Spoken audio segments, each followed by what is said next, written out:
हरियाणा सरकार को supreme court की फटकार की। देखेंगे कैसे इंडिया गठबंधन ने बढ़ाई मोदी सरकार की चिंता। केजरीवाल को सुप्रीम कोर्ट से मिली राहत को जानेंगे। मनुस्मृति के मुद्दे पर बैकफुट पर आई सरकार को। और बुलेटिन के आखिर में देखेंगे कैसे बाइडेन की फिसलती जुबान ने बढ़ाई उनकी मुश्किलें।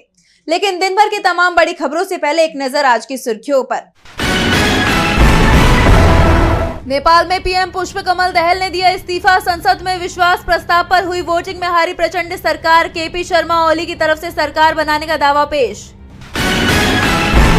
अमेरिकी उपराष्ट्रपति कमला हैरिस ने राहुल गांधी को किया फोन। यूएस राष्ट्रपति चुनाव से पहले हुई बातचीत। नीट केस में आरोपी गंगाधर गुंडे को जमानत मिली। सीबीआई ने एक जैसे नाम की वजह से गलत व्यक्ति को पकड़ा था। शेयर बाजार में भारी उछाल। 622 अंकों की तेजी के साथ 80,519 पर बंद हुआ सेंसेक्स, तो वहीं 195 अंकों की तेजी के साथ 24,511 पर बंद हुआ निफ्टी। ये तो थी सुर्खियां। अब बात आज की सबसे बड़ी खबर की। हाल ही में संयुक्त किसान मोर्चा की बड़ी बैठक हुई। बैठक में तमाम किसान नेता शामिल हुए। बैठक में कई अहम फैसले भी किए गए। इस बीच अब खबर आ रही है कि किसानों ने राहुल गांधी से बड़ी मांग कर दी है और राहुल ने भी किसानों की मांग को स्वीकार कर लिया है, जिससे मोदी सरकार बैकफुट पर आती दिख रही है। तो कैसे किसान और राहुल ने बढ़ा दी मोदी सरकार की परेशानी, देखिए रिपोर्ट। पंजाब हरियाणा बॉर्डर पर किसानों का आंदोलन जारी है। इस बीच संयुक्त किसान मोर्चा ने एक बार फिर एमएसपी गारंटी कानून सहित अपनी तमाम मांगों को लेकर आंदोलन करने का फैसला किया है। वहीं माना जा रहा है कि एमएसपी गारंटी कानून को लेकर राहुल गांधी सदन में इस आंदोलन का चेहरा बन सकते हैं। बता दें कि आंदोलन शुरू करने से पहले एसकेएम सत्ता पक्ष और विपक्ष के नेताओं से मुलाकात कर उन्हें अपना संशोधित मांग पत्र सौंपेगा।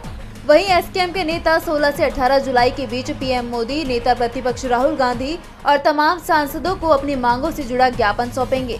किसान नेताओं का कहना है कि अपने प्राइवेट बिल को नेता प्रतिपक्ष राहुल गांधी से सदन में पेश करने की मांग करेंगे। किसानों ने कहा कि आने वाले दिनों में विधानसभा चुनाव को देखते हुए जम्मू कश्मीर, झारखंड, हरियाणा और महाराष्ट्र में बीजेपी को बेनकाब करो नाम का आंदोलन भी करेगी। इससे साफ है कि जनता में राहुल गांधी की स्वीकार्यता बढ़ी है और इसलिए अब संयुक्त किसान मोर्चा ने सदन में अपनी आवाज उठाने के लिए राहुल गांधी को चुना है। एक तरफ जहां संसद में किसानों की आवाज राहुल गांधी बनने जा रही है, जिसे लेकर बीजेपी घबराई हुई नजर आ रही है, तो वहीं किसानों के मुद्दे पर सुप्रीम कोर्ट ने भी बीजेपी सरकार को फटकार लगाई है। इसके साथ ही सुप्रीम कोर्ट ने शंभू बॉर्डर पर लगाए गए बैरिगेटिंग हटाने का निर्देश दिया है। तो क्यों सुप्रीम कोर्ट ने हरियाणा सरकार को लगाई फटकार, देखिए ये रिपोर्ट। किसान लंबे वक्त से एमएसपी और कर्ज माफी की अपनी मांगों को लेकर आंदोलन कर रहे हैं। पंजाब के किसानों ने इस साल की शुरुआत में दिल्ली कूच का ऐलान किया था, लेकिन उन्हें पंजाब हरियाणा की शंभू बॉर्डर पर बैरिगेटिंग लगाकर रोक दिया गया। किसान अपनी मांगों को लेकर बॉर्डर पर ही डटे रहे। तो वहीं अब इसे लेकर सुप्रीम कोर्ट ने हरियाणा सरकार को जोरदार फटकार लगाई है। दरअसल हाल ही में हाई कोर्ट ने हरियाणा सरकार को शंभू बॉर्डर खोलने के आदेश दिए थे और साथ ही प्रदर्शनकारी किसान शुभकरण की जान जाने के मामले में न्यायिक जांच का आदेश दिया था। हाई कोर्ट के फैसले के खिलाफ राज्य सरकार ने सुप्रीम कोर्ट का रुख किया था और अब सुप्रीम कोर्ट से भी सैनी सरकार को निराशा हाथ लगी है। कोर्ट ने सरकार से पूछा कि राज्य सरकार हाईवे की यातायात को कैसे रोक सकती है। राज्य सरकार का काम है कि वो यातायात को नियंत्रित करे। हम कह रहे हैं कि बॉर्डर को खुला रखें, लेकिन उसको नियंत्रित भी करें। आखिर राज्य सरकार बॉर्डर को खोलने के लिए हाईकोर्ट के आदेश को चुनौती क्यों देना चाहती है। अदालत ने हरियाणा सरकार से हलफनामा दायर करने को कहा है। सुप्रीम कोर्ट ने कहा कि किसान भी देश के नागरिक हैं, उन्हें भी सुविधाएं चाहिए, उन्हें भी भोजन और बेहतर चिकित्सा सुविधाएं दी जानी चाहिए। वो आएंगे, नारे लगाएंगे और वापस चले जाएंगे। मामले में अगली सुनवाई शुक्रवार को होगी। कोर्ट के फैसले ने जहां किसानों के हौसलों को बुलंद कर दिया है, तो वहीं सरकार शंभू बॉर्डर खोलने के लिए बाधित हो गई है, जिसके बाद किसानों को अपना आंदोलन तेज करने का रास्ता साफ हो जाएगा। इसके साथ ही अब किसानों ने दिल्ली कूच की तैयारी भी शुरू कर दी है। सुप्रीम कोर्ट ने हरियाणा सरकार को फटकारते हुए शंभू बॉर्डर खोलने के लिए कहा है, जिससे बीजेपी चिंता में है। तो वहीं इंडिया गठबंधन ने भी बीजेपी की चिंता को बढ़ा दिया है। मुंबई में इंडिया गठबंधन की बड़ी बैठक हुई है। तो क्या फैसला हुआ इस बैठक में, देखिए रिपोर्ट। मुंबई में इंडिया गठबंधन के नेता जुटे। मौका अंबानी परिवार में शादी का था, जिसमें शामिल होने के लिए तमाम हस्तियां पहुंची थी। इसमें शामिल होने पहुंचे इंडिया गठबंधन के नेताओं के बीच बड़ी बैठक की खबर सामने आ रही है। बैठक से पहले पश्चिम बंगाल की सीएम ममता बनर्जी ने ऐलान करते हुए कहा कि मोदी सरकार ज्यादा दिन नहीं चलने वाली, कभी भी गिर जाएगी। उन्होंने सरकार पर तानाशाह की तरह बर्ताव करने के आरोप लगाए।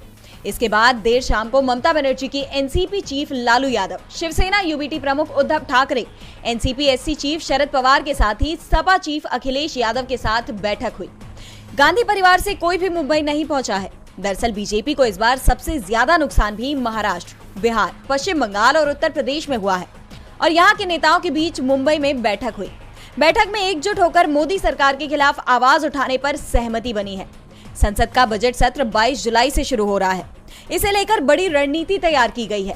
इस बात पर भी सहमति बनी है कि संसद सत्र शुरू होने से पहले इंडिया गठबंधन की एक बैठक दिल्ली में भी होगी। साफ है, इंडिया की तरफ से मोदी सरकार के खिलाफ बड़ी रणनीति तैयार कर ली गई है। एक तरफ जहां इंडिया गठबंधन की बैठक ने बीजेपी की मुश्किलों को बढ़ा दिया है, तो वहीं दिल्ली के सीएम अरविंद केजरीवाल को राहत मिलती नजर आ रही है। केजरीवाल को सुप्रीम कोर्ट से बड़ी जीत मिली है। केजरीवाल ने शराब नीति घोटाले मामले में ईडी की गिरफ्तारी को चुनौती देते हुए सुप्रीम कोर्ट का रुख किया था और अब सुप्रीम कोर्ट ने मामले में बड़ा फैसला सुनाया है।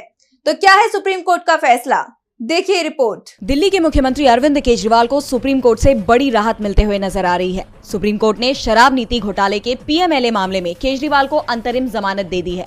जस्टिस संजीव खन्ना ने जमानत देते हुए कहा कि केजरीवाल 90 दिन से जेल में हैं, इसलिए उन्हें रिहा किए जाने का निर्देश देते हैं।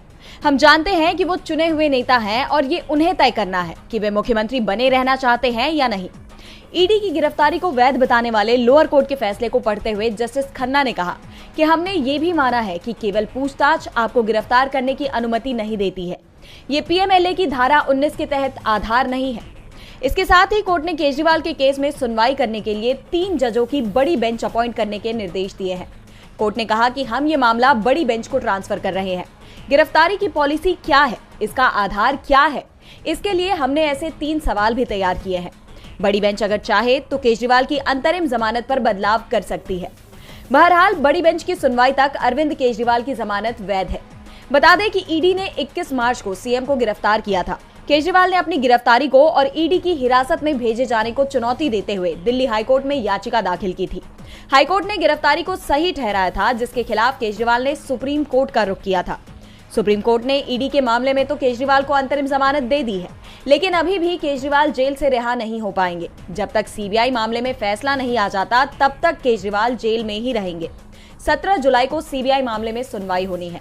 ईडी मामले में सीएम केजरीवाल को जमानत मिलने के बाद सीबीआई मामले में भी केजरीवाल की जीत के कयास लगाए जा रहे हैं, तो वहीं सरकार बैकफुट पर नजर आ रही है। तो दूसरी तरफ डीयू के सिलेबस में मनुस्मृति को शामिल किए जाने के मामले में नया मोड़ आ गया है। दिल्ली यूनिवर्सिटी में मनुस्मृति को लेकर विरोध जताया गया। अब इस मामले में डीयू प्रशासन ने बड़ा फैसला सुनाया है। तो क्या है पूरा मामला, देखिए इस रिपोर्ट में। मनुस्मृति को लेकर दिल्ली यूनिवर्सिटी प्रशासन बैकफुट पर आ गया है। दरअसल गुरुवार को डीयू के लो छात्रों के सिलेबस में मनुस्मृति को शामिल करने की बात सामने आई थी, जिसे लेकर डीयू के तमाम प्रोफेसरों ने इस फैसले का विरोध जताते हुए वाइस चांसलर को चिट्ठी लिखी थी। लगातार दबाव बढ़ता देख डीयू प्रशासन ने अब इस फैसले को रद्द कर दिया है। विवाद बढ़ता देख वाइस चांसलर का बयान सामने आया है। उन्होंने कहा कि सिलेबस में बदलाव का प्रस्ताव मनुस्मृति को शामिल करने को लेकर था। हमने किताब को शामिल करने और फैकल्टी के जरिए बदलाव के प्रस्ताव दोनों को ही खारिज कर दिया है। इस तरह की कोई भी चीज छात्रों को नहीं पढ़ाई जाएगी।